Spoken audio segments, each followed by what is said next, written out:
calendrier grégorien, c'est parce que c'est le pape Grégoire au XVIe siècle, donc chef de l'Église catholique romaine, à la belle époque de l'Église catholique romaine, qui a ajusté le calendrier julien. Parce qu'on se rendait compte que le calendrier julien, au cours des siècles, ça se décalait un peu. Donc, il fallait faire un petit ajustement pour plus que ça se décale. Et donc, c'est le pape Grégoire, c'est pour ça qu'on l'appelle calendrier grégorien, qui a validé ce petit ajustement. Et en fait, c'est toujours le même qu'on garde aujourd'hui. Et donc, avant le calendrier grégorien, c'était donc le calendrier julien. Et le calendrier julien, ça nous vient de Jules César. C'est l'arrivée des armées de Jules César sur la terre de France qui a institué ce calendrier. Et il faut savoir que calendrier, ça vient du latin calendae, qui veut dire le livre de comptes. C'est-à-dire qu'en fait, le calendrier a servi, dans cette nouvelle civilisation dite gallo-romaine, a servi à mettre les peuples gaulois en servitude pour donner les dates à quel moment tout le monde vient payer ses impôts. Donc, au 1er du mois, on vient payer nos impôts. Donc, il sert à ça. C'est l'institution des taxes et des impôts. Ça marche de manière concomitante, la création de ce calendrier. Il y a quelque chose qui est intéressant, c'est que ce calendrier fonctionne avec 12 mois qui sont irréguliers. Or, avant l'arrivée de Jules César, les peuples gaulois fonctionnaient avec un calendrier des 13 lunes, connecté au cycle de la Lune et au cycle du Soleil. Ce calendrier julien, grâce à cet immense conquérant qu'est Jules César, qui a donc étendu l'Empire romain de manière prodigieuse, pour honorer son immense travail, on a nommé un mois à sa gloire. Et là, c'est donc notre mois de juillet, ou July, ou Julio en espagnol. Et donc ça, c'est pour honorer Jules César, dont le titre officiel à la fin de sa vie est dictateur à vie. Donc on a gardé toujours notre mois de juillet pour honorer ce cher dictateur. Et puis celui qui arrive derrière, c'est Auguste. Et Auguste, genre moi, aussi balèze que Jules. Donc, s'il vous plaît, vous donnez un nom à ma gloire. Donc, OK. Donc, on nomme août à la gloire de Auguste, qui devient donc Auguste en anglais, Agosto en espagnol. Donc, là, on l'a toujours. Ce qui se passait, c'est qu'à l'époque, il y avait 30 jours en juillet. Ça faisait 30, 31, 30, 31, un truc comme ça. Et donc, lui, il se retrouve avec un mois de 30 jours et Jules, un mois de 31. Donc, il a dit non, en fait. Je suis aussi balèze que mon prédécesseur, moi et Jules aussi balèze, vous me rajoutez un jour immédiatement. C'est pour ça qu'on a 31 jours pour le mois de juillet, 31 jours pour le mois d'août et qu'on se retrouve à compter sur nos phalanges pour savoir les jours, les mois, etc. Enfin bref, ça nous met la tête à l'envers. Donc, c'est ça, il faut savoir qu'il y a à la fois l'esclavage, la servitude, la gloire des dictateurs et de l'Empire et des égaux surdimensionnés. Il y a ça dans le calendrier grégorien. Il y a autre chose aussi, c'est que si on regarde l'étymologie, on n'a que septembre, étymologiquement, c'est le 7e mois, octobre, le 8e mois, novembre, le 9e, décembre, le 10e. Donc, il y a un décalage de 2 mois. Et en fait, ce qui s'est passé, c'est qu'à l'époque justement des guerres de conquête où on envoie les armées étendre l'Empire, etc., à un moment donné, il y a des magouilles au Sénat parce qu'on n'est pas, on part faire la guerre, mais on n'est pas sous l'influence du dieu Mars. Alors voilà, ça crée des résistances à aller faire la guerre. Et donc, en fait, acte psychomagique, on prend le truc, poum, on le décale de 2 mois, on dit non, mais c'est bon, on est sous la protection du dieu Mars, allez, haro sur les peuples et les territoires, et on est en empire. Et on a gardé donc ce décalage, c'est-à-dire on dit que c'est le 7e mois et en fait c'est le 9e, etc. C'est tout décalé. Et en fait, on questionne jamais. On se demande jamais pourquoi septembre ça s'appelle septembre et pourquoi c'est le 9e mois, par exemple. Et donc on le questionne pas, on le prend pour acquis. Et puis même quand on met à jour ça, on se dit est-ce que ça a forcément une influence? C'est peut-être pas si grave. Et en fait, si, en fait, carrément. C'est-à-dire, il remplit clairement sa fonction, qui est de mettre les esprits en servitude. Parce que ce que ça fait, c'est que ça nous déconnecte des cycles de la nature, ça nous déconnecte de nos cycles internes, et puis surtout, ça a permis, c'est un outil hyper puissant, parce que d'une certaine manière invisible, que de mettre les peuples sous servitude par rapport aux dominants. On garde la pyramide, c'est-à-dire c'est un calendrier qui est arrivé d'en haut pour mettre tout le monde au pli dans les règles que le haut a décidé. Et ce haut-là, ce sommet de la pyramide, eh ben, c'est le pouvoir, l'ego, la guerre, la conquête. C'est ça l'essence de notre calendrier. Donc, c'est intéressant de le questionner par les temps qui courent. Mouvement pour la paix par l'adoption du calendrier des 13 lunes. Et là, sur cette couverture, donc ma nièce a dessiné une petite fille maya et une petite fille gauloise, parce que le calendrier des 13 lunes, il est à la fois celte et maya, et ça, il est connecté au cycle de la nature. Et avec le calendrier des 13 lunes, on a intégré le compte sacré des jours maya. Un calendrier, ça sert à nous synchroniser tous ensemble, à nous mettre ensemble. Le calendrier grégorien nous met donc d'accord sur quel jour nous sommes pour nous donner rendez-vous et faire les choses ensemble, donner des repères dans le temps linéaire. En même temps, il sert à nous déconnecter. Or ça nous permet de nous mettre d'accord sur le temps linéaire, tout en nous mettant d'accord et en mettant en conscience le temps qui n'est pas une quantité, mais le temps qui est une qualité. C'est-à-dire que le calendrier grégorien, en fait, il finit par créer cette civilisation du temps et de l'argent. Le temps, il est chosifié, le temps, il est marchandisé, kalendae, livre de comptes. Et donc, ça sert la civilisation qui dit le temps et de l'argent. Et l'antidote, c'est pour nous rappeler que le temps est de l'art. Ce calendrier-là des 13 lunes nous permet de redonner du sens parce qu'il nous reconnecte à notre verticalité. Ce qu'on appelle parfois, il y a le chronos, le temps linéaire, horizontal, et le kairos, le temps vertical, le temps de la reliance. Et le calendrier grégorien, il nous permet d'oublier que tout est saturé de sens, que nous vivons sur une planète qui se balade dans le cosmos, qu'il y a des cycles. Il y a les cycles des saisons, il y a les saisons de l'année, et il y a nos saisons internes, il y a les saisons galactiques. Et en fait, le génie des Mayas, c'est d'avoir créé d'une manière très simple, très facile, très abordable, une façon de mettre en conscience et de se rappeler les saisons galactiques, dans quelle énergie nous sommes, quelle est l'intention de l'univers nous concernant, à chaque jour, à chaque instant. Et là, tout reprend du sens. On peut à nouveau retrouver une direction. Et le fait que ce soit un calendrier, mais en fait, ça nous unifie et ça nous unifie ensemble dans une direction commune. Et là, on retrouve le temps et de l'art. Nous sommes les artistes de nos vies. Nous sommes connectés et nous faisons partie d'un grand tout. Tout est saturé de sens. L'énergie, c'est de l'information. La planète reçoit des informations. Nous sommes des êtres électromagnétiques. Et en fait, on reprend, les Mayas, ils appellent ça surfer sur le Zuvuya.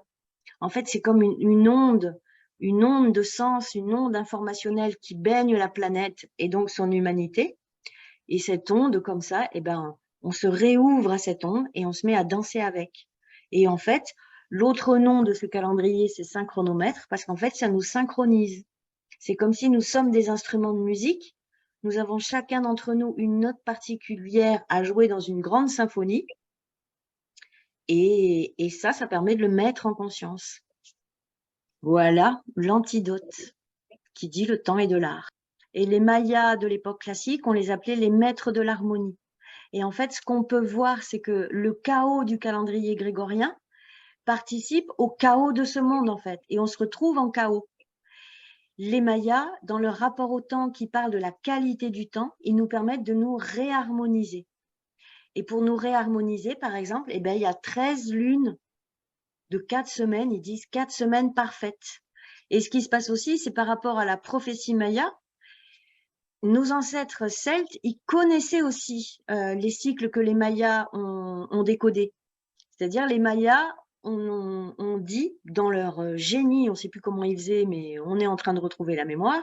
En fait, dans leur génie, ils ont pu mesurer que on allait rentrer en 3113 avant Jésus-Christ dans un cycle où la conscience allait se voiler, la conscience allait oublier que tout est énergie, que nous sommes dans un grand vaisseau Terre qui se balade dans le cosmos, que nous sommes un, voilà, on allait oublier, et que ce cycle-là s'achèverait donc en 2012. Et nos ancêtres celtes connaissaient ces mêmes cycles, parce qu'ils ont laissé les traces dans toute l'Europe, et notamment en France, dans le golfe du Morbihan, où il y a tous ces alignements de dolmens, de menhirs, des tumulus, une œuvre d'art absolument extraordinaire qu'on ne peut pas zapper, et qu'en fait, ils ont mis plusieurs siècles à créer tout ce qu'on peut voir en tant que chef-d'œuvre artistique ou scientifique dans le golfe du Morbihan, et plusieurs siècles à le créer, et c'était achevé en 3100 avant Jésus-Christ. Donc en fait, ils ont semé les graines du petit poussé. Et en fait, quand on parle de la prophétie Maya, c'est bien évidemment pas ce qu'en ont fait les médias et Hollywood. Ce que nous dit la prophétie Maya, c'est que la Terre sort de ce cycle d'oubli qui va amener donc au matérialisme.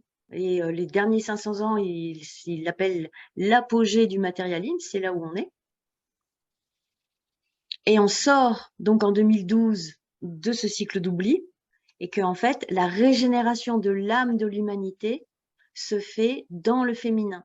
Le fait que nous ayons un calendrier basé sur 13 lunes, sur 28 jours, en fait, ça nous reconnecte au cycle du féminin. Et les cycles du féminin, bah, c'est l'être avant le faire, par exemple, pour synthétiser. Retrouver l'être avant le faire.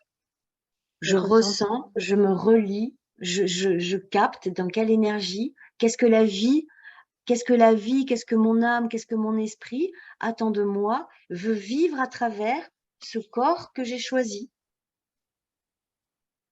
Ça, c'est la régénération de l'âme. Et donc, c'est un calendrier, toujours avec des guillemets, parce qu'on est bien d'accord que là, on n'est plus dans le temps est une marchandise, gna gna gna. On revient dans l'être. C'est l'être avant toute chose. Et le masculin, à ce moment-là, il est là pour faire manifester l'inspiration qu'on reçoit, ou le besoin qu'on ressent. Et donc, c'est au service de l'amour. C'est retrouver notre essence de nous sommes des êtres d'amour, de coopération, d'entraide. Donc, on retrouve une relation d'amour avec le vivant. Et puis, ce que ça crée aussi, c'est que ça nous rappelle, et ça, on en a tellement besoin, ça nous rappelle que nous sommes des êtres magiques qui vivons dans un monde magique. C'est que quand on a, surtout avec la montre en plus, 16e siècle, c'est le calendrier grégorien, la montre en même temps. Et là, ça ouvre les derniers 500 ans de l'apogée de la matière. Et en fait, on perd la conscience du spirituel de ce monde, de l'esprit de ce monde. Tout devient une chose. Donc, on arrive à faire ce qu'on voit aujourd'hui, où là, on est au summum du summum de qu'est-ce que c'est que considérer le vivant comme des objets, et voir les humains comme des objets. Là, en gros, là, on a une bifurcation, transhumanisme, tout est un objet, l'humain aussi. Et puis,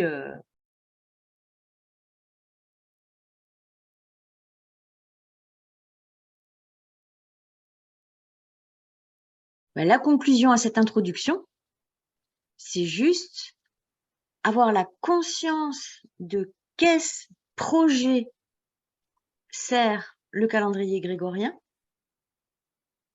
mettre ça en conscience pour pouvoir effectivement prendre du recul, et ça c'est le monde enchanté du singe bleu dans lequel nous sommes, prendre du recul et regarder le film en fait. Il y a un projet derrière. Donc c'est le mettre en conscience. Dès l'instant qu'on identifie et qu'on met en conscience, hop, on prend du recul. Et donc de savoir qu'il existe donc un autre calendrier, qui est un calendrier de paix, d'unité, de conscience, d'amour, de liberté, qui sert à ça. Il y a un an pile, j'animais un atelier ou rencontre chamanique de Fonroc en Dordogne, et un atelier découverte de ce petit calendrier des 13 lunes. Et puis au bout d'un quart d'heure, il y a une personne, une femme, Rose, une américaine, qui fait Eureka et qui raconte cette histoire. Elle a décidé de venir vivre en France et elle a vendu sa maison aux États-Unis. Elle en a acheté une dans un petit village adorable. Et puis elle s'installe et à peine installée, paf, corona, confinement, machin. Mars 2020 dans le calendrier grégorien. Et donc, elle nous raconte ce jour-là que tous les jours, elle sort son fauteuil, elle s'installe dans le jardin au milieu de ses roses et elle médite. Et elle médite un jour, elle médite 2 jours, plusieurs jours comme ça. Et au bout de quelques jours de méditation, elle a une question qui jaillit du fond de son cœur et qu'elle envoie au ciel qui est « Mais c'est quoi le sens de tout ça ?» Corona, confinement, les. Et elle reçoit une réponse qui dit « When you change the calendar, all this is over. » Quand vous changerez de calendrier, tout ça c'est terminé. Et elle fait « Wow !» Et elle raconte qu'elle comprend pas la réponse et qu'elle est partie après, elle a rencontré des cercles de femmes qui lui ont dit « Ah ben oui, les 13 lunes, là, là. » Mais il manquait quelque chose. Et là, dès l'instant qu'elle a pris connaissance de ce calendrier des 13 lunes de synchronisation universelle, tout de suite, elle avait sa réponse, c'était Eureka. Et donc voilà, je reprends la phrase reçue par Rose. Quand on changera de calendrier, tout ça c'est terminé. Et donc là, cette vidéo, elle sert à dire, prenons en conscience, c'est quoi le calendrier grégorien? Prenons de la distance par rapport à lui et prenons connaissance qu'il existe un autre calendrier calibré spécifiquement pour cette transition civilisationnelle dans laquelle nous sommes tous et qui dit on retrouve la réelle nature du temps, dont la mesure, c'est pas l'heure de la montre que, comme le lapin d'Alice, j'ai pas le temps, gna machin, mais la réelle mesure, c'est la synchronicité. C'est-à-dire ces moments où on sent qu'on danse avec le vivant. Nous sommes des êtres magiques qui vivons dans un monde magique, tout simplement. Et on retrouve le monde des archétypal, on retrouve le monde imaginal, on retrouve le monde spirituel, et on arrête de fonctionner comme des machines et se laisser faire. On redevient des danseurs, des artistes, des magiciens. Et notre terre de France, c'est aussi une terre magique. Ce monde est magique, donc on a tout ça à redécouvrir. Voilà. Et In Lakesh, le salut Maya, qui dit, quand on se rencontre, on dit In Lakesh, bon, le bonjour, qui est je suis un autre toi. C'est-à-dire, ça nous met au quotidien, quand on adopte ce calendrier, ça nous met dans la conscience de l'unité, que nous sommes tous un. Chacun d'entre nous, on est une cellule de ce grand tout de l'humanité, elle-même une cellule de ce grand tout qu'est l'univers. On quitte le temps et de l'argent et on revient au temps et de l'art. Le temps, la qualité du temps et non plus la quantité du temps. Le féminin, le vivant, le sacré.